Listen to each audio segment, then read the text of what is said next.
செய்திகள். அகில இந்திய காவல்துறை துப்பாக்கி சுடுதல் போட்டி வருகின்ற 22ஆம் தேதி வரை நடைபெற உள்ளதாக தெரிவிக்கப்பட்டுள்ளது. 2023ஆம் ஆண்டு எண்ணெய் கசிவு விவகாரத்தில் CBCLக்கு 73 கோடி ரூபாய் இழப்பீடு செலுத்த கோரிய உத்தரவிற்கு தடை விதிக்கப்பட்டுள்ளது. விருதுநகர் வெப்பம்கோட்டையில் நடைபெற்று வரும் 3ஆம் கட்ட அகழாய்வில் 87 சென்டிமீட்டர் ஆழத்தில் சுடுமண்ணால் ஆன அலங்கரிக்கப்பட்ட பதக்கம் மற்றும் இரும்பு கிடைக்கப்பட்டுள்ளது. பெண்களின் பாதுகாப்பினை உறுதி செய்திடும் வகையில் இளஞ்சிவப்பு ஆட்டோக்கள் திட்டத்தின் கீழ் பயன்பெற 2ஆம் கட்டமாக விண்ணப்பம் செய்திட அழைப்பு விடுக்கப்பட்டுள்ளது. பாம்பாறு நீர்த்தேக்கத்திலிருந்து நாளை முதல் 120 நாட்களுக்கு ஆயக்கட்டு பகுதிகளுக்கு பாசனத்திற்கு வினாடிக்கு 42 கனஅடி தண்ணீர் திறந்துவிட தமிழ்நாடு அரசு ஆணையிட்டுள்ளது.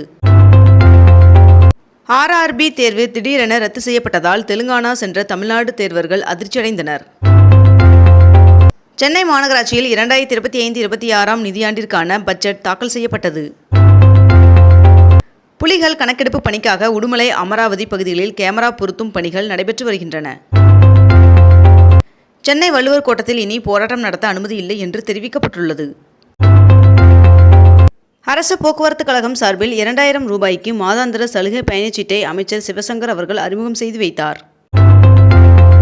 தேர்தல் ஆணையம் தொடர்ந்த வழக்கில் ஏப்ரல் 1ஆம் தேதி முன்னாள் அமைச்சர் KC வீரமணி அவர்கள் நேரில் ஆஜராக திருப்பத்தூர் நீதிமன்றம் உத்தரவிட்டுள்ளது.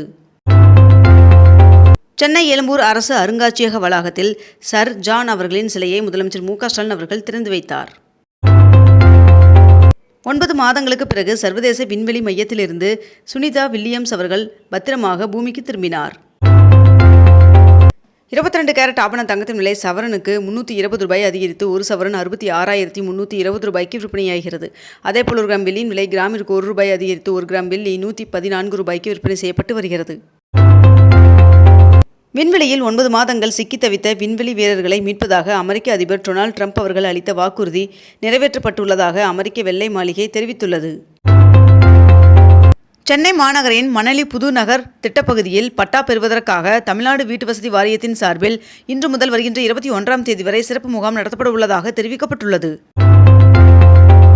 சென்னை மற்றும் சுற்று வட்டார பகுதிகளில் இன்று ஆட்டோ மற்றும் கால் டாக்ஸிகள் இயங்காது என்று தகவல் வெளியாகியுள்ளது. கற்றல் திறன் சோதனைக்கு தயாராக உள்ள 4552 பள்ளிகள் பட்டியலை தொடக்க கல்வித்துறை வெளியிட்டுள்ளது.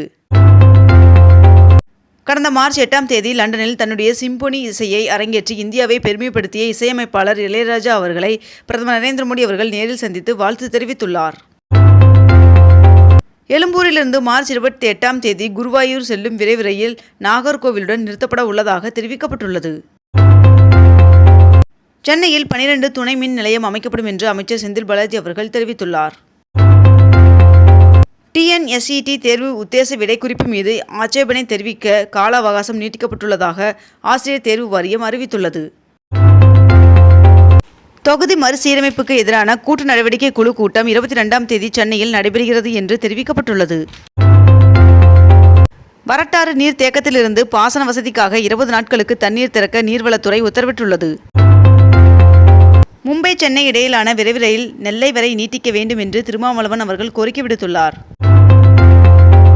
அக்னி வீரர் தேர்விற்கு ஏப்ரல் 10ஆம் தேதி வரை விண்ணப்பிக்கலாம் என்று தெரிவிக்கப்பட்டுள்ளது. இலங்கை கடற்படையினரால் மீனவர்கள் தொடர்ந்து கைது செய்யப்படுவதை தடுத்து நிறுத்த வேண்டும் என்று ஒன்றிய வெளியுறவுத்துறை அமைச்சர் ஜெய்சங்கர் அவர்களுக்கு முதலமைச்சர் MK ஸ்டாலின் அவர்கள் கடிதம் எழுதியுள்ளார். நீலகிரி மாவட்டத்தில் கோடை விழா தேதிகள் அறிவிக்கப்பட்டுள்ளது.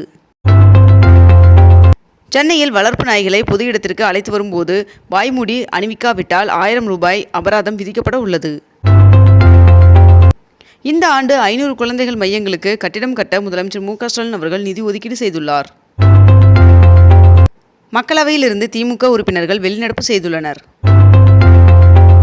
கிணத்துக்கடவு தொகுதி திருமலையம்பாளையம் பகுதியில் உள்ள தடுப்பணை 1,69 லட்சம் ரூபாயில் சீரமைக்கப்படும் என்று நீர்வளத்துறை அமைச்சர் துரைமுருகன் அவர்கள் தெரிவித்துள்ளார்.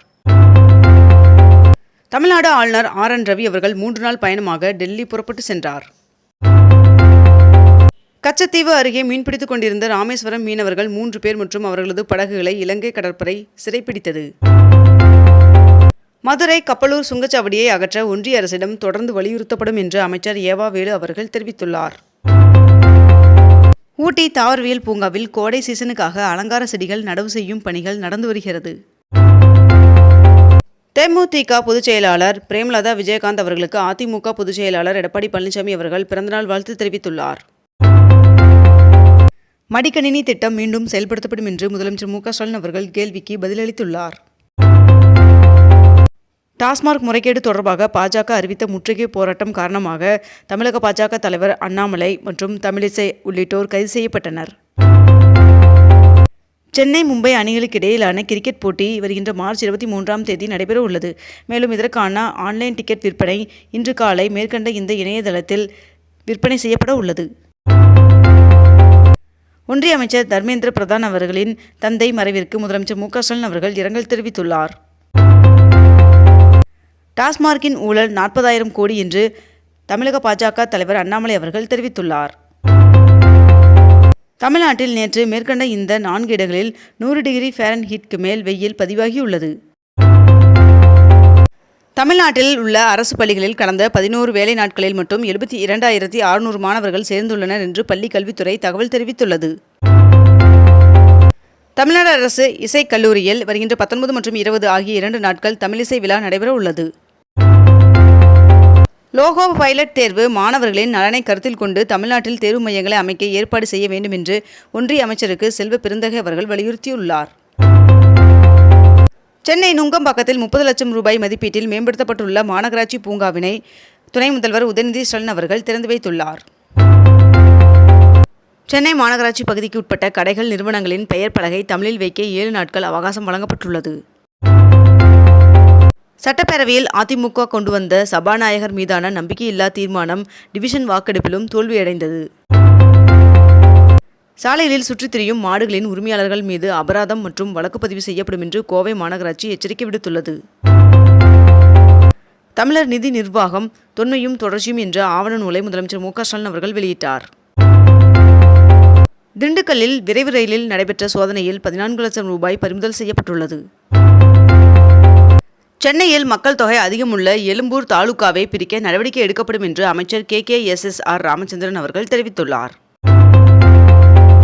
குலசேகரப்பட்டினம் விண்வெளி ஏவுதளம் இன்னும் 2 ஆண்டுகளில் பயன்பாட்டிற்கு வரும் என்று இஸ்ரோ தலைவர் நாராயணன் அவர்கள் தெரிவித்துள்ளார்.